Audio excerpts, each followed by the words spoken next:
정부의 긴급재난지원금 신청이 지난 11일에 시작이 됐습니다. 하지만 여전히 많은 분들이 혼란을 겪고 있거든요. 신청 방법을 좀 안내해 주시죠. 네, 원활한 신청을 위해서 이번 주 오는 15일까지는 이 출생연도 끝자리에 따른 오부제 방식을 도입했습니다. 토요일인 16일부터는 출생연도와 상관없이 신청할 수 있습니다. 긴급재난지원금 신청 과정은 좀 간단합니다.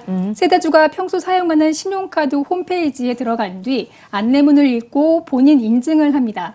이후 몇 차례 동의만 거치면 신청이 완료됐다는 메시지가 뜹니다. 또 오는 18일부터는 카드사와 연계된 은행 창구에서 방문 신청도 가능하고요. 상품권 혹은 선불 카드로 받으려면 읍면동 주민센터를 방문하면 됩니다. 네. 이미 해당 지자체에서 재난 기본소득과 같은 일부 금액을 지원받았다면 지원금이 달라질 수 있어 반드시 확인해야 합니다. 예. 네, 가구당 최대 100만 원까지 받을 수 있는 걸로 알고 있는데요. 그런데 어디서 쓸 수 있고 또 어디서는 못 쓰는지도 알아야 될 것 같거든요. 네, 마트 많이 가시죠? 예. 이 대형마트나 기업형 슈퍼마켓에서는 사용이 제한됩니다. 하이마트 같은 대형 전자 판매점에서도 쓸 수 없습니다. 대신 농협 하나로마트 등 중소형 마트와 동네 마트, 전통시장에서는 사용 가능합니다.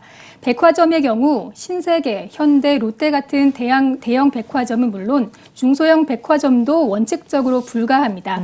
하지만 다달이 월세를 내는 백화점 내 식당가나 미용실 같은 임대 매장의 경우에는 사용이 가능한데요. 소비자 입장에서는 구분이 어렵기 때문에 사용 전에 물어보는 게 필수입니다. 커피숍이나 식당, 빵집도 비슷합니다. 직영점인지 가맹점인지에 따라서 제각각인데요. 네. 전국의 매장이 모두 직영점인 스타벅스의 경우에는 서울에 본사가 있는 탓에 서울 사람만 이 재난지원금 결제가 가능합니다. 네. 또 배달앱 많이 사용하시잖아요. 예.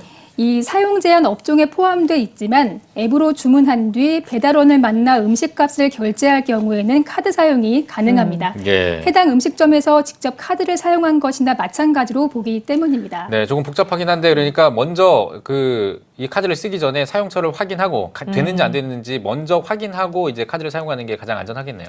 그렇습니다. 네. 이 헛걸음하지 않으려면 이 지자체별로 구축한 홈페이지 등을 통해서 먼저 가능한 사용처를 확인하는 게 좋습니다. 예. 네. 정부는 다만 헷갈리는 소비자들을 위해서 재난지원금 사용처를 정리해서 알린다는 방침입니다. 네. 그런데 재난지원금을 신청할 때 바뀐 부분이 있다고요? 네, 이 우선 카드로 지원금을 쓸 때 이 수수료나 부가세 명목으로 추가 금액을 받는 업주는 관련 법률에 따라 처벌된다는 점 알아두셔야겠습니다. 또 하나는 기부 신청입니다. 이 버튼을 지원금 신청 버튼으로 이 착각한 일부 신청자들로부터 잘못 선택한 기부를 취소할 수 없겠느냐는 문의가 쏟아진 건데요. 기부금을 실수로 입력한 경우 신청 당일 카드사 콜센터와 홈페이지를 통해 수정할 수 있게 하고 당일에 수정하지 못한 경우에도 추후 주민센터 등을 통해 수정할 수 있도록 조치할 계획입니다. 또한 13일부터는 전액 기부를 선택하면 팝업창으로 재차 확인하도록 하고요. 기부하지 않음도 선택할 수 있게 메뉴를 추가하는 등 시스템이 개선될 예정입니다. 네.